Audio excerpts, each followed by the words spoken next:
G'day guys, Clevo King here, just over at a mate's place today doing a few checks on a nice fresh 351 Cleveland, approximately 450 horsepower in a really nice XE ESP project.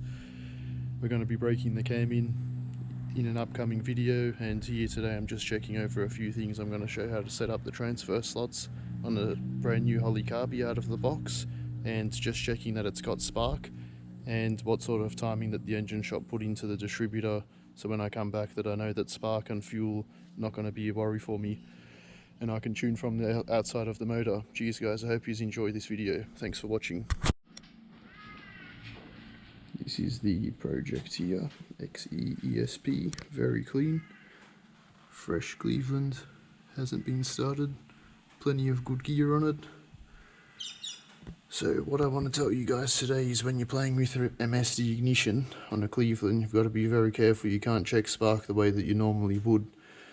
Normally you would pull out a spark plug, put it into a lead, earth it over to a plug over here on the body, and see the spark jump and you go, great, it's got spark. But these are very sensitive ignition system. You need to be very careful. You'll burn the module out in here if you do something like that. The smartest thing to do is go and get yourself one of these. An inline spark checker, very cheap, very effective. You plug it into the spark plug and the lead, so you've got a continuous ignition system, not going to burn a module or computer. It's got a little bulb in there that'll flash. I'll show you later on when we bump it over that it flashes and that we've got spark.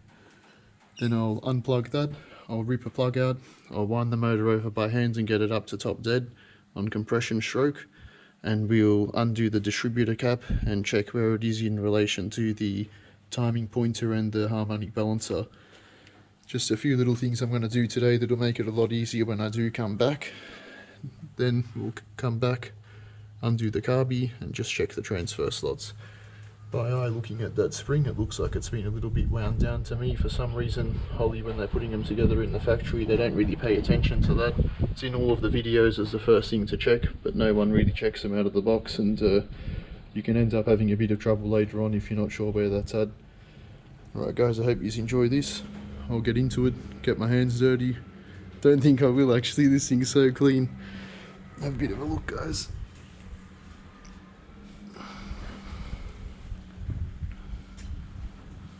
Absolutely beautiful.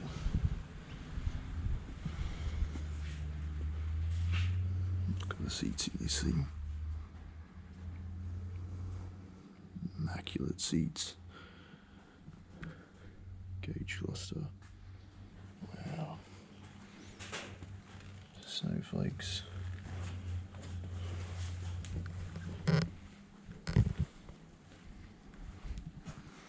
Very tidy. Okay, could you just bump it over, mate?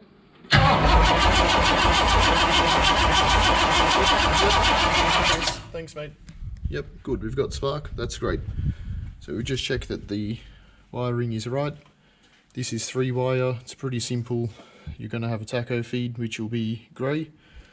Black will be earth, and then you'll have your normal 2 wires that go to the dizzy, positive and negative. Pretty simple, really. That's right. Move on to the next thing. I'll get the spark plug out, wind it over to top dead, and just check that the dizzy is keyed in with some timing. Okay, what I've done guys, number 1 plug's out. I'm just going to wind it over now, just get it over onto compression. So I'm going to put my thumb in the spark plug hole. There is a little whistle stop you can buy for this, but I just do it this way, it's really easy. Turn the motor over clockwise. Wow, new engine, got a lot of compression here.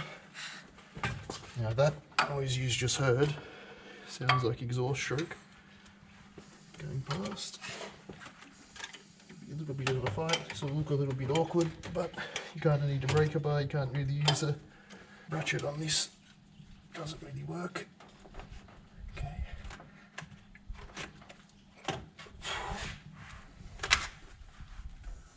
Wow, it's got so much compression. Okay, I'm back in the hole.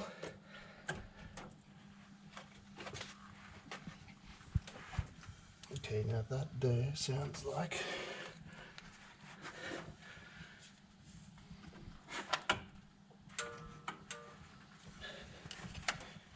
yes it is, that was exhaust stroke, that little So if you hear that, that's not right. We've got to keep going. Now this has crazy compression, so you guys are not going to miss this when we get back to compression stroke. It's going to be ridiculous. Right. Thumb back in the hole. Watch your fingers.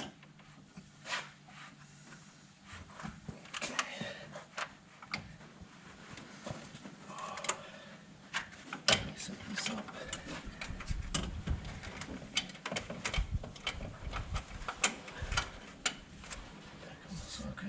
Don't sweat on the engine. Wow. Alright. Finger back in.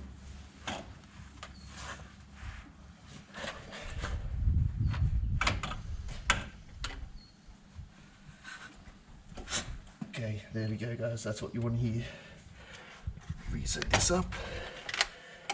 Coming on to compression stroke now. You want to be nice and slow because we're going to stop. This engine's about 450 horsepower. We're going to start at 10 degrees initial timing. The more horsepower, the more degrees I'd put into it. 10 safe. This thing might want 14, 15 when we're finished with it, but 10 will get it started. Finger back in the hole. Yep. Hear that guys? That's what you want to hear. That's compression. Now we're just coming up on 30 degrees.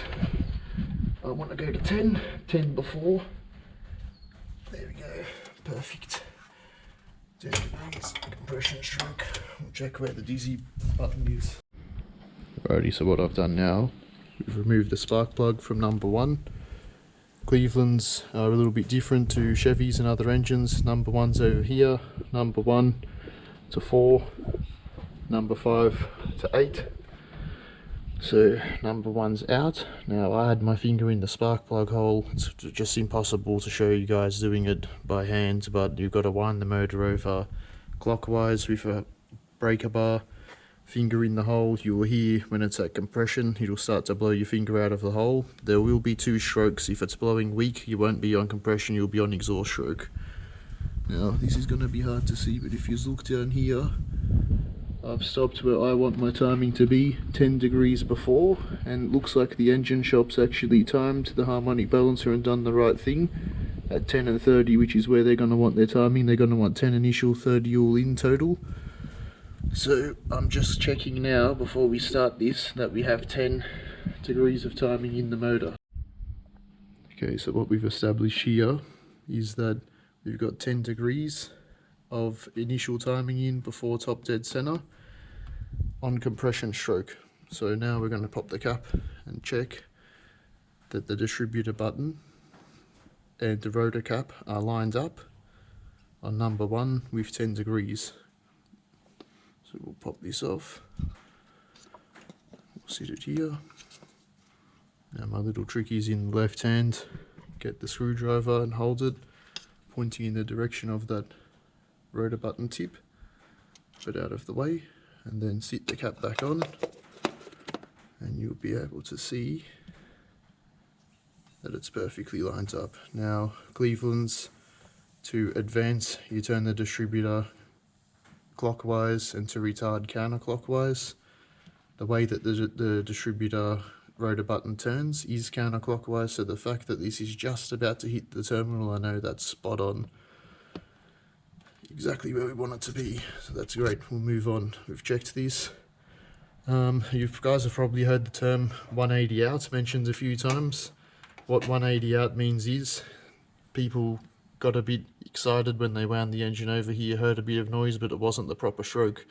I recommend if you're doing an engine for the first time, don't just wind it over once or twice, wind it over 4 or 5 times, so you definitely can pick your exhaust stroke from your compression stroke and you're not going to mix that up.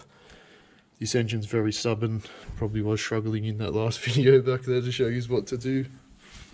If you have a lot of compression, like more than 12.5, 13, sometimes it pays to drop all of the plugs. It will wind over a bit easier, but it's not really necessary.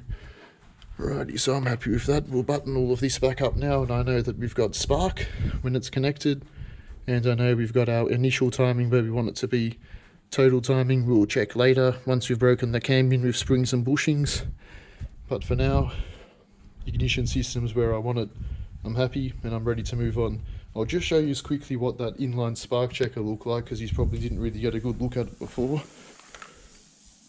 This is the little SP Tools bulb enclosed, and this just creates continuous circuit for sensitive ignition systems like LRE or MSD, anything that uses a computer or module that could be sensitive. It pays to use something like this and not do it the old school way.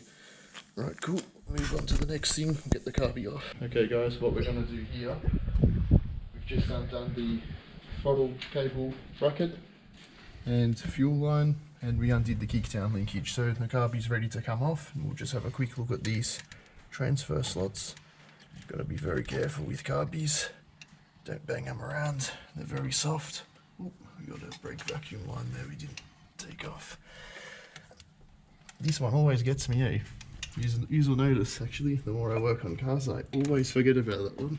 Okay, what we want to check now is the throttle transfer slots. So we want to come onto the carby, open up the main.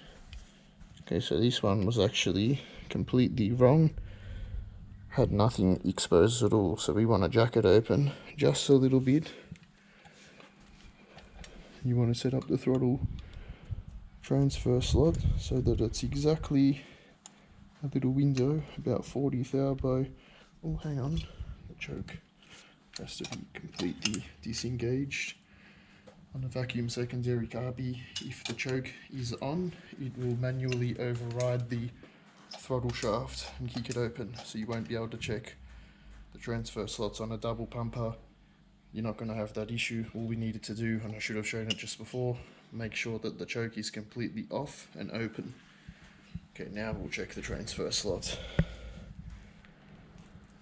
Okay, and it's not enough exposed, so we're going to have to just get a bit more into that. I'll have to grab a flat screwdriver here.